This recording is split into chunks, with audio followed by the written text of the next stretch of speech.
Most churches start in a living room. Ask me how many of our church planners want to start in a living room. Ask me that. How many people want to start in the living room? Zero. They all want to start in a big building. Yes. They want your building, and you send them They out. want our building, yeah. Yes. But they weren't there when we were in the living room praying for called men. God, would you give me called men? I want to equip the called, And it's an outreach where non-believers can come in and you can show them, hey, Yes. us Christians can have fun too. We love Jesus. Yeah. And we love sports. We're not always boring. Yeah. Manly man, you're sick, you get up and you work. You know what I mean? That's what my dad did. Yes. That's what I did before I was a pastor. But yeah, if I've got the sniffles, that doesn't stop me. We go to work, we work hard, we do what God's called us to do. They want the end result, but they don't want to go through the process of getting there. Yes. No pain, no gain. Remember that shirt? No pain, no. No pain, no gain. That's right.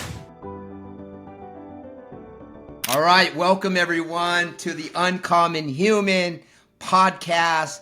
Super excited to have Pastor Mike Vincent with us, church planner out in Mexico, Rosarito, and spent a lot of time down there with him, and super grateful to got to spend some time and being mentored by him and going through the church planting school myself, and just over the years, just seeing his heart for the people, and many church plants have come out of his church, and we're here today. I want to just kind of go through his story and kind of where he's at right now, and then we'll take a little dip back into the past and see how did this all happen. Obviously, we know the Lord has always been in the forefront of this.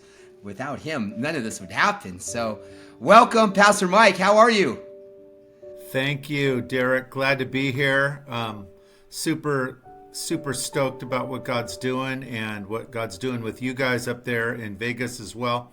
Always nice to see you. I know you're coming down for our conference in 2 months. So excited for that and excited to chat with you on this podcast. Yeah. So how many church plants do you guys have now in Mexico? So we have 39 church plants in 6 different countries. Okay. And 16 second and third generation church plants as well. So from the sending hub of Calvary Rosarito, 55 church plants in the last 22 years. It's amazing. So thankful that God's allowed us to do that. Unbelievable. Share a little bit about the second generation, the third, what that means, so the audience knows what that means. So our goal is to, I wrote a book called The Sending Hub. I know you wrote it, or you read it. The Sending Hub is a local church that plants churches that plant other churches. So our goal is not just to plant churches that will then reach their community. We want to plant churches that reach their community, but then have the heart to reach other communities as well. And so a second generation church plant is a church that came out of one of our church plants. And then a third generation church plant is a church that came out of a church plant from a church plant. And we have 3 of those.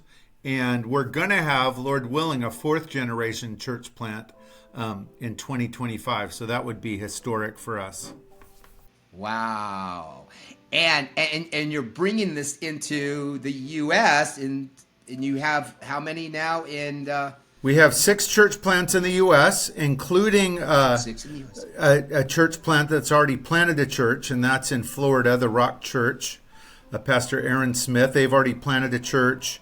And so, yes, this is not only a Mexico thing, and I want to make sure everyone hearing that it's not a Mexico thing where, oh, how cool in the land of tacos that church plant's easy down there. No, this is a Book of Acts thing. And we believe that it will work in any country that will focus on the missions program found in the Book of Acts, which is, we believe, is primarily church planting. Wow. And that's so awesome. I mean, not only do you church plant, but you're raising leaders to raise other leaders, right? It just isn't. Yes. It's amazing. I love that. And how long, because I've been to quite I think my 4th year now going to the church planting conference, which is coming up. How many churches, do most of all of them come to that? Yeah, we ask them to. And so, so we have a church planting conference. It's bilingual every summer. It's August 2nd and 3rd. I'd like all of your listeners, if they're interested in church planting or a pastor that wants to learn about church planting to join us, you can find registration on our website, calvaryrosarito.com. It's a free conference, fully bilingual, August 2nd and 3rd. And this is Yes. our 10th one this year, and I know you've been to the last 4. Yes. So when someone comes to the church planting conference, I love the end, in the last day stand up, and, God's put on their heart throughout the conference, and they have a heart to church plant. They have a heart to, go into the battle of doing this, and God's put on their heart to pastoring. What is the criteria? Like, what's the next steps? What do they do? Do they fly down to Mexico? Do they board with you guys, or what happens from there? So our goal for the conference is to help people take the next step towards church planting. And for everyone, that's going to be different. If people want to be directly sent out by me, yes, they would have to come down for a 2-year staff internship position. And we've had many Americans do that. But it's not required. We also, you took the class online. You were an honors student. Well, if we had honors, you would have been an honors student. You did really well online. And so in certain cases with really gifted guys that we believe in, we have an online option as well, because the foundation of our church planting program is the church planting class, where we train up people to teach the Bible creatively and be good leaders. And so to be trained up by us, yes, you need to take the 2-year class. But, our goal is to simply help pastors and people interested in church planting to move forward in that calling they believe God's given them. And the way that you teach is, I love it, because it's verse by verse, right? Because that's a big part of Calvary Rosarito, right? Verse by verse, and then you teach others how to simply go through the Bible and teach that way, right? So in the Acts model, but also the Holy Spirit just kind of leading them through the scriptures and interpreting it for them. Yes, I'm Calvary Chapel 100% and love Calvary Chapel, believe it's the best model in the world. But in my opinion, a weakness of Calvary Chapel is actually training up leaders, because most pastors were not trained up. They kind of learned things on their own, and they did well, and that can work. But, there's nothing wrong with training up men and women that feel called to church plant as well. And so as opposed to a school of ministry model where students simply sit there for a couple hours once a week, furiously scribbling notes as they study different books of the Bible, we do teach them the Bible and Calvary distinctives and essentials of the faith. But as you know, a large part of this class is teaching the Bible and getting critiqued to learn to teach the Bible verse by verse in a creative way, because that's something that people can grow in. And I saw you grow in that with our teachings. You were pretty boring when you started, but you're not boring anymore. You were very creative and challenging and trying to help your listeners, because, we're not in the 60s anymore where it's just, we have to teach in a creative way. Although the message never changes, the methods can change. And people like creativity. They like pastors that can use illustrations and stories and even jokes and images, not because it's about that, but to help grab the attention of listeners and make them want to come for more. Yeah, and the format that you have, it really breaks it down. It makes it super easy that you're going, in the beginning, you're going, oh my gosh, how am I going to talk for 5-10 minutes? And then all of a sudden you're like, I better cut this down. I'm in 30 minutes. You're like, no, only 15 minutes. That's all you can share. Quit going over, And so I love the pressure of being in the fire of getting critique, because that's a big part. I know on our side with the fitness of being under pressure is where you perform the best, because, you have to take good criticism and, not hide under a rock, but, learn from it and move forward. And I know those beginning months and years where you were saying, no, do this better, now you got to do this. And I'm going, oh my gosh, what am I going to do? But I now looking back, wow, how much do we need that, right? Yeah, and a great thing about teaching in front of a couple other students and a pastor is, there's not as much pressure. You're not teaching in front of a church yet, and so you get rid of some of the nerves, You get rid of some of the bad habits that you might have in the way you talk.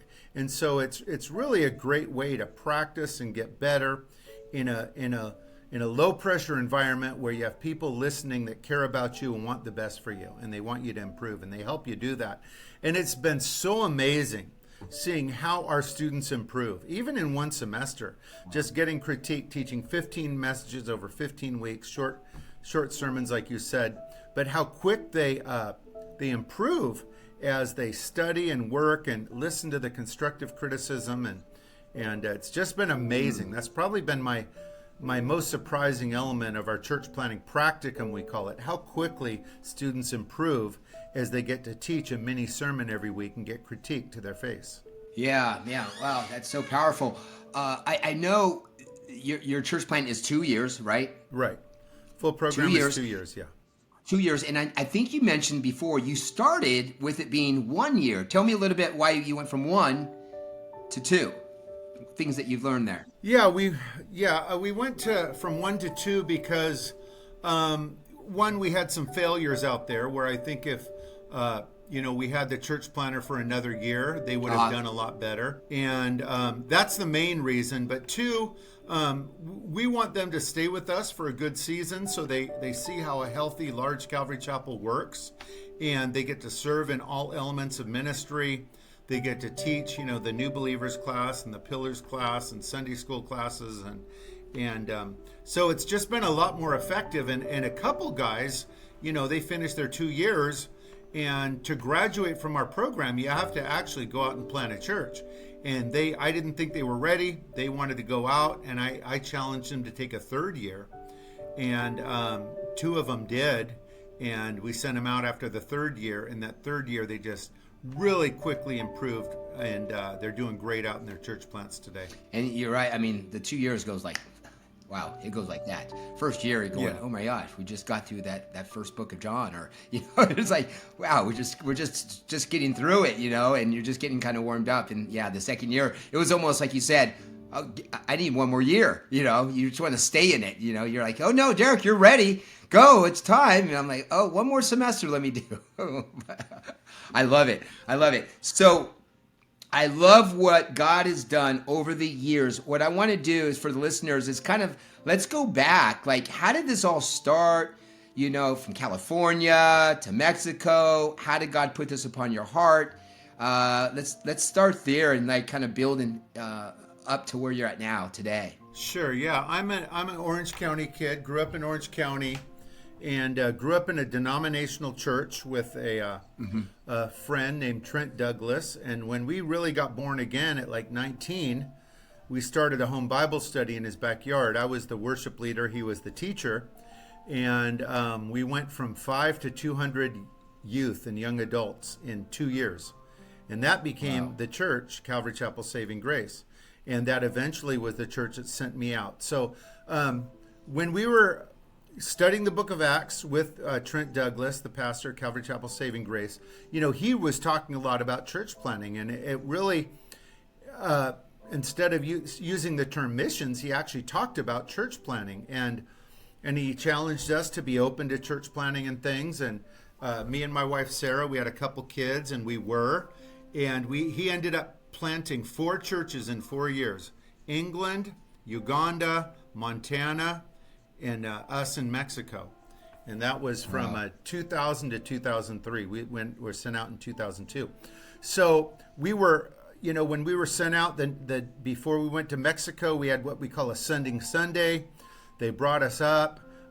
They did the whole Sunday service dedicated to us and our church plant, and we had it all decorated with Mexican decorations and, of course, Mexican food. And then laid our hands on the family. We have a picture of it, and sent us out. We moved the next day.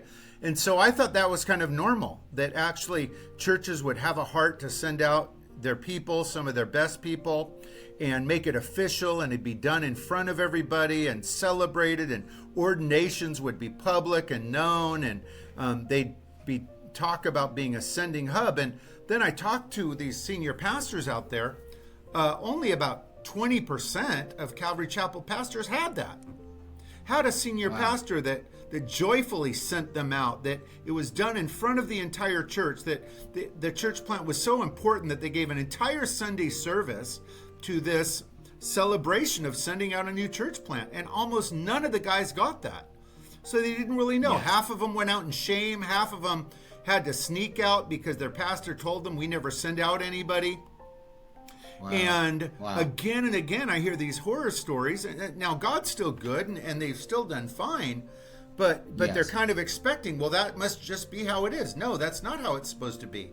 Look at the book of Acts. Look at Antioch bringing Paul and Barnabas up front in Acts 13, sending them out, making a celebration. Holy Spirit sends them out. The church sends them out. The old elders lay hands. This should be a big public thing. It should be well known. It should be talked about.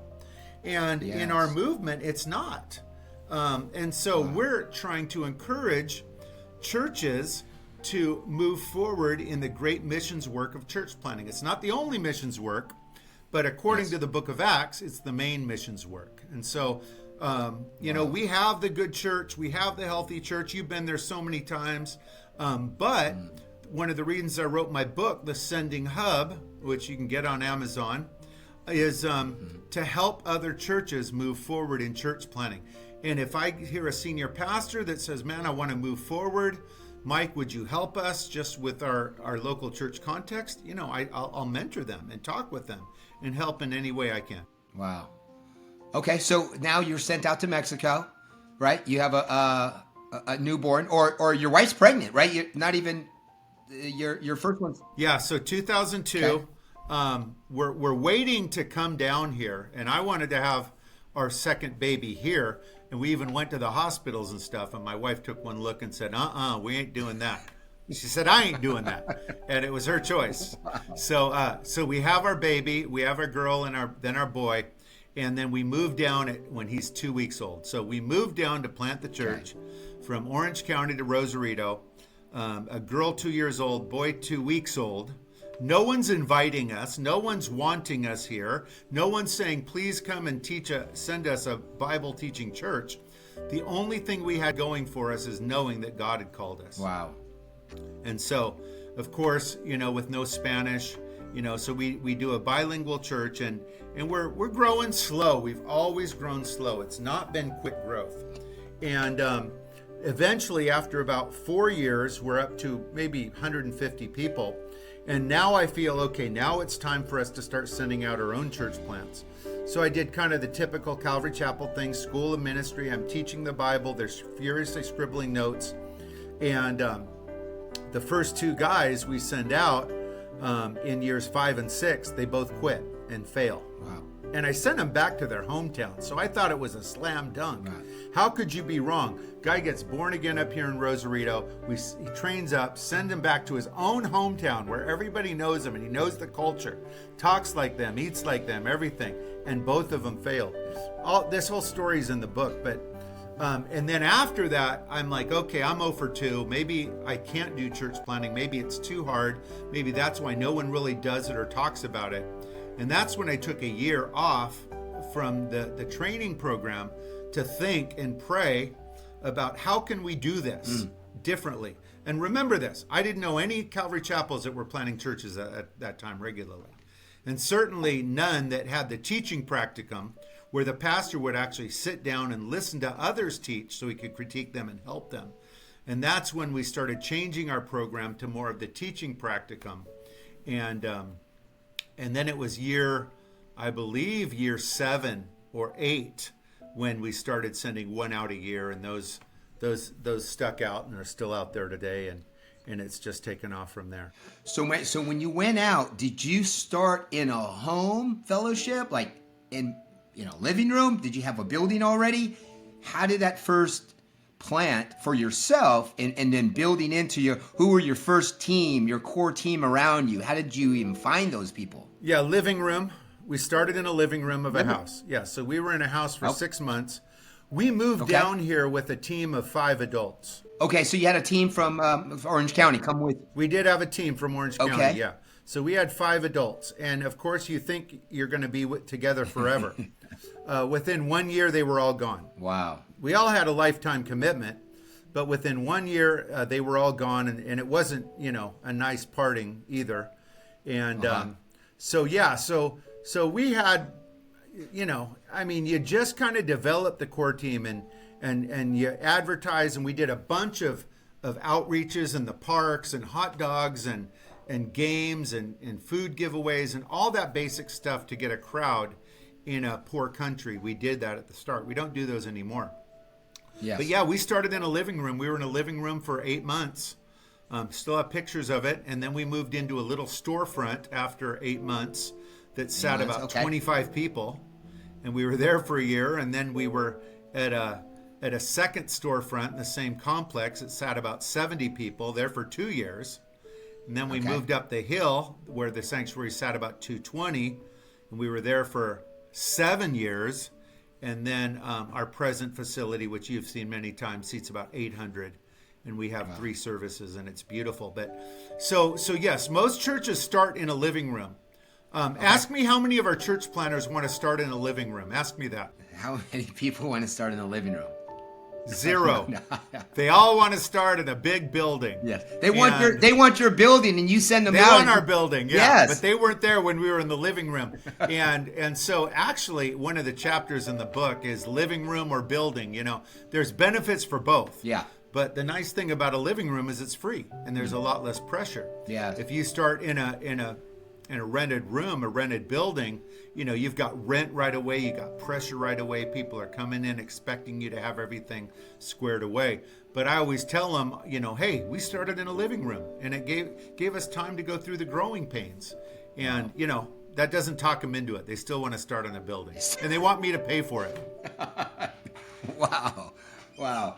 And so, man, all these chapters and seasons of your life where, here you are today, but others don't know the adversity and the seasons of, like you just said, am I cut out to do this? Is church planting my thing?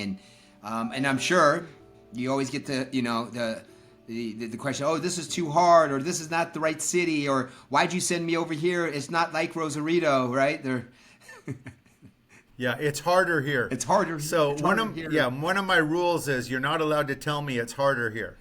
And so I tell all of our church planners, no matter what, don't tell me it's harder here. I kind of regret that I tell them that, because the first thing they tell me whenever I show up is, just one thing I need to tell you, Pastor, it's harder here. Now they're doing it as a joke, but they really believe it. They believe it. The answer is it's not harder, it's hard. It's hard, but it's hard everywhere. It's hard. Yes.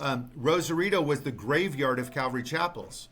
The 3 guys tried to plant here, and the last guy that failed told me, don't plant here. It's the hardest place because everybody wants to just move up to the States. It's kind of a border city.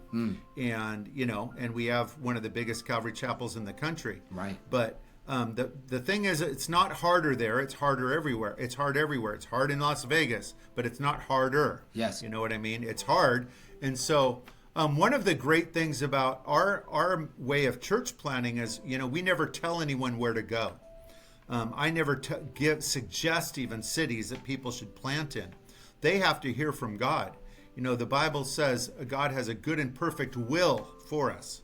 So if he has a good and perfect will for our lives and he's calling a man to church plant, don't you think part of that is a specific city? That's right. Of course it is. Yes. So part of our training program is that planter, and if he's married, his wife, they need to tell me where they believe God's calling them to plant. And then I require a lifetime commitment. They don't always follow through on that.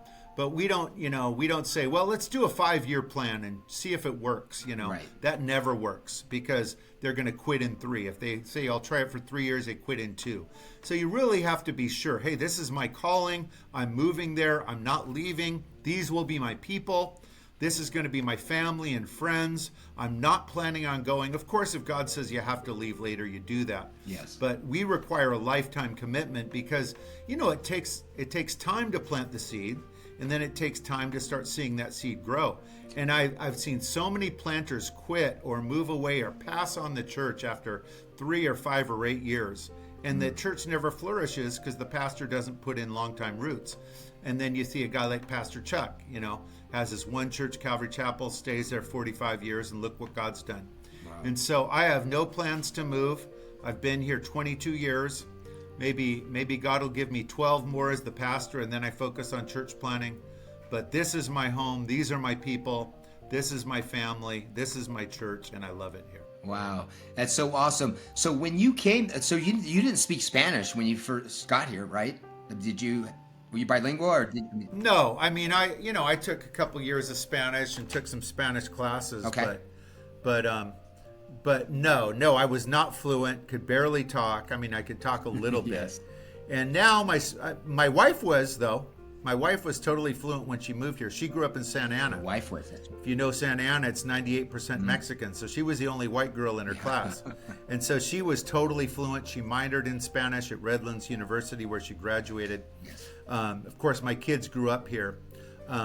But it took a while, a long time for me to learn Spanish. And now I'm pretty good in Spanish. I preach in Spanish if I'm in a Spanish church and do pretty well. Not great, but good enough. You've done a couple sermons at other church plants around Mexico and Spanish, right? Oh, yeah. Yep. So seeing your church grow, and I always hear from you, it starts with the men, right? How was that first core? I know your core team kind of left after the first year. How did you develop that core of men, building into those men and that first core team? Did it start with 12? Did it start with 3? And how did that all start? Yeah, so I'm an athlete like you, and so I always would have guys over to watch football or soccer or boxing because boxing's big down here. You got to have stuff for the guys, and you got to be willing to spend time with men. Eat and watch a ball game. Men love that, and then the other thing is praying for called men. God, would you give me called men? I want to equip the called, when we're talking about men for church planning, because I've sent out 30 assistant pastors. Wow. 30 assistant pastors. Yeah. Most pastors don't even have 30 assistant pastors in their career. I've sent out 30 guys, and they're great guys, gifted guys. And so what I've learned on the other hand is as I send out gifted men, God brings me other gifted men. We have 18 pastors on staff right now. They're all friends. They're all godly guys, cool guys, fun guys, manly guys. And what I've seen is as I send out, God brings me more. And I believe he'll do that for any pastor. Yes. Yeah, I see total opposite. Like you said, that people hold on to their people.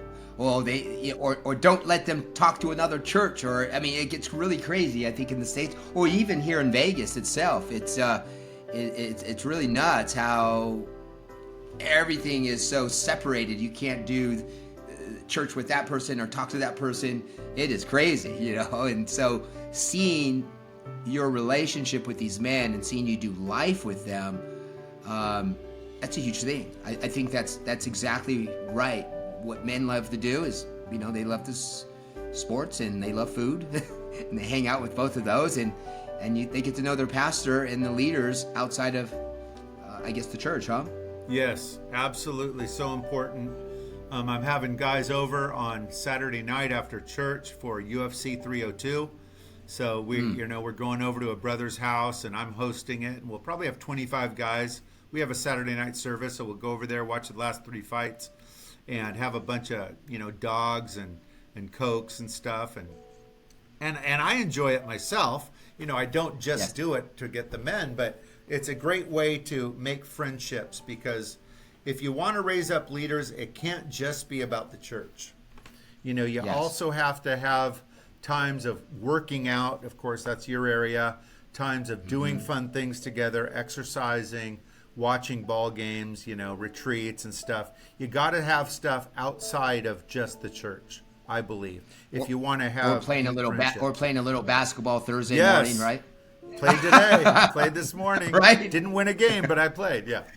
Yes. Yeah, you play. I know you play. We played together. Yeah, and you guys build a new court, right? Do you have a new court? I've seen pictures. I haven't seen it. Yes, we have a full sports court. Of course, that guy's trying to steal it in the lawsuits, which you've heard.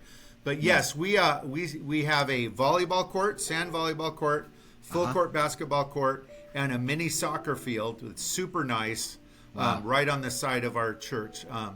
I was after service last night. I walked over there, and there were probably 100 kids and youth out there standing around, watching, laughing, playing, and it's just really cool. And you'll see it when you come down in a couple months, but it's really, really fun. And you guys still have the basketball leagues, right? I mean, and you do this Yes. every Thursday morning. Is that like open to the church? Is that like an outreach for anyone to come to like invite people? Right now, it's only for the church, but we're also having a summer league for basketball, volleyball, and soccer on Sunday evenings. Okay. You know, you pay to get into the team, you get uniforms, refs, and everything. And then, yeah, we have tournaments as well. So we have sports going all the time, and having these sports courts really helps people stick around after church and not do what I call the 100-yard antisocial yard dash to your car. I know, yes. Yeah, people come to church, they get their donuts at Calvary Chapel, right? And then they go to their car, they can't wait to sprint over there, right? And you don't get to know anyone. You just kind of, and maybe you see them on a midweek, but you're still not really conversating and having, fellowship with them. Something about throwing a ball around, kicking the ball around, or shooting some hoop that you kind of break the ice, or doing some burpees or working out. I think that's been a big thing with us at Fit to Serve. A lot of people said, we go to church on Sunday, and people go to all different churches at our gym, but they say, well, we see these people more than we see our church people, like 3-4 days a week. And it's a kind of a testament of, when you have something in common outside of the church and still can pray and still fellowship and still give glory to God in all that you say and do, it's amazing how you build this commonality of doing things outside. And it's an outreach where non-believers can come in and you can show them, hey, us Christians can have fun too. We love Jesus, and we love sports. We're not always boring. Yes, we're not just at the, putting the holy water, or they think we're doing something behind a curtain and confessing our sins, and they have this whole different way of like, oh man, you guys have to go to church so much, Yeah, it's wonderful, and if possible, church is investing in a patio. You need to invest in a patio if possible. Of course, sometimes it's not possible because of the facility, but providing places for fellowship is really important. And you've seen our church. We have 2 giant patios, and they're just literally probably. I mean, last night this Wednesday night we had 500 people, men, women, children, and youth, and we probably have 300 that stayed an hour after church. Just eating or talking or playing games, or kids running around on the playground, and it's just a really family atmosphere, and we're really blessed, what God's doing. Wow. That's amazing. So I want to chat real quick about your time of refreshing and like getting built back up, because your weeks are big. I mean, there's a lot of ministry going on. I mean, there's not even a day that goes by without something at the church, right? And you can't be involved with everything. So where do you get involved? And then where there's study time, and then where is that time where you have, with your spouse, and the rest time, like those pastors out there who, you can burn the candle on all ends, and then you can get burned out. I'm sure you've seen it a lot, the ones that you've been sent out, right? Yeah. You delegate. Of course, we have 18 pastors, and everyone oversees a major ministry. So I don't do a lot at the church. Most of my discipleship is just the staff. I mean, we have 35 full-time staffers. So one of my complete days is discipling them. I don't disciple or counsel people in the church just because of the size of our church. So I have a lot of time off. I have an executive pastor that takes care of the day-to-day stuff at the church. Problems happen. It doesn't come to me unless it's very, very major. And so if you want to do less, raise up more and give away more ministry. I know some guys that have churches of 100 and 150, and everybody has to talk to them and get permission to do anything in the church. And it's bad leadership in my view, because they're really quenching the growth of the church. And so you have to give permission to people to do ministry differently, but you raise up men and women and you allow them to do what God's called you to do. You make sure they know that you believe in them. And so I get plenty of free time. Now, my wife works full time. So she doesn't have a bunch of time either. But, one of the Yes. things is being a pastor of Ascending Hub, I need to be freed up to travel. I'm going to Colorado next week, then Acapulco in June, and then Phoenix, 3 conferences, always talking on church planning. And my wife gives me permission to go. She's going to Acapulco. I'm excited about that. So I have a day off. Today is my day off, which I'm talking to you, but I played hoop. I'm going to play tennis with my daughter later on. I know you're a tennis guy. So I get exercise. Yes. I have a group of guys in the morning that we bike ride about 3 or 4 days a week, all of them from my church. And so I get the exercise in. Still Fridays? You still do Friday bike rides, or is that a different day now? We multiple days. Okay. Yeah, I'm going to ride tomorrow, though. We do a 45-minute ride around the beach. I live near the beach. But yeah, so exercise, rest.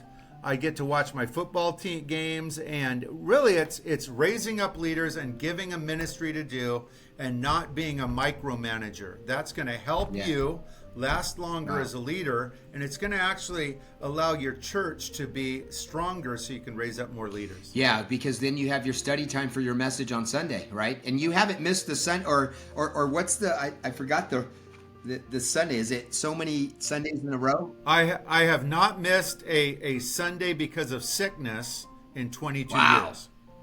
That's a game changer. So I miss one a month because I'm traveling. But no, I have never missed a weekend because of sickness in 22 years. Wow. Never once. Amazing. And I'm proud of that. That's great. And do you obviously attribute it to the Lord, but is that because of good rest time, good even planning of rest and exercise and taking care of your body? What do you attribute that to? Or going there, no matter you're sick or not, you're going to do the message? Yeah, just not being a wimpy man. We've all known wimpy men that, they have a cough and they want to lay in bed and have their wife bring them chicken soup. Manly men don't do that. Manly man, you're sick, you get up and you work. You know what I mean? It's what my dad did. That's what I did before I was a pastor. No, I'm not going to be hacking away, from the pulpit. So I'm basically a healthy guy, not because of what I eat or my workout, but because of good genes. But yeah, if I've got the sniffles, that doesn't stop me. We go to work, we work hard, we do what God's called us to do. Yeah, wow.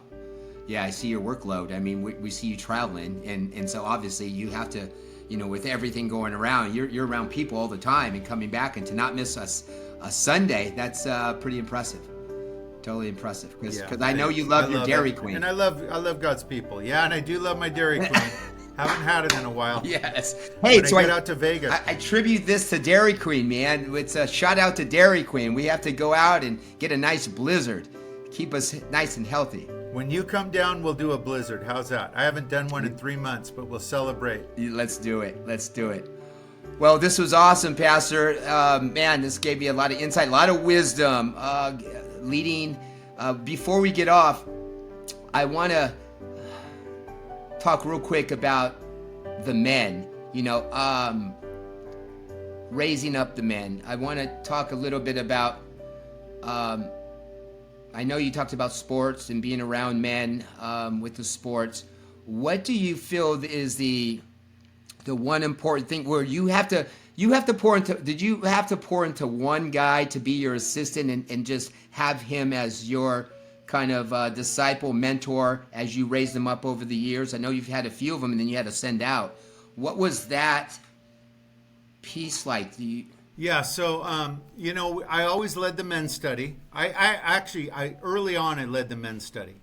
And, until God gave me a great leader, which was Pastor Jesus, who and he's been my right-hand man for 20 years. And that's a big part of our success. So after about 2 years, I switched off with him each week, where I'd teach one, he'd teach one, I'd teach one, he'd teach one. After that year, he taught it all. And then he led our men's ministry and built it up. We have, about 50 or 60 men coming to our men's study every week, still to this day. He eventually passed it on. And so what men need is, what I would say is manly men leading them. And they need manly men leading them. They need guys that have vision, guys that are strong, guys that, that aren't wimpy, guys that aren't, clinging to their wives in the patio at church, but men giving high fives to guys and and we, man, I wish I knew the secret because we have so many men in our church, great men, Yes. godly men, strong men, of course, 18 pastors. Wow. I'm not really sure. I just know that the key is men. And if you're in a Yes. church where there's not a lot of men leading, it's a weak church and they're not going to do much. And so, as you know, men are the key to growing a church and having a strong church and the giving and all of those things. And so I would say, it's a senior pastor's job to focus on and raise up the men. Ladies are nicer people. They're probably more spiritual intrinsically. They follow better, obviously, but men are the key. Men are the key. Good words of wisdom. Yeah, men are the key, and it's hard to find those manly men Yes, it to is. be consistent over time. It sounds good out of the mouth, but you can see by their fruit, right? You can see by the tendencies of consistency. I think fitness is the same thing. You'll see people talk a lot about what they want to do and they want to do this, but they want the end result, but they don't want to go through the process of getting there. Yes. No pain, no gain. Remember that shirt? No pain, no. No pain, no gain. That's right. Well, thank you, Pastor. Thank you, Pastor Mike. We're going to be down there shortly. Great for hopping on. I know that's your day off, but thank you so much, and all your help and all the churches that have come down there. You just bless them, and what a great time to see what your church has done. And then we love always coming and ending on service before we go back over the border and hearing you preach, and the beautiful worship there is amazing. So thank you for pouring in and shepherding your church over the years. So God bless. Well, thanks, Derek. Thanks for having me. And I love you and Yes. love Fit to Serve and what you guys are doing. You've been really good partners. And who knows, maybe someday God will even call you to plant a church. Amen. Amen. Thank you, my brother. God bless, huh? God bless you. Thank you. Bye-bye. you.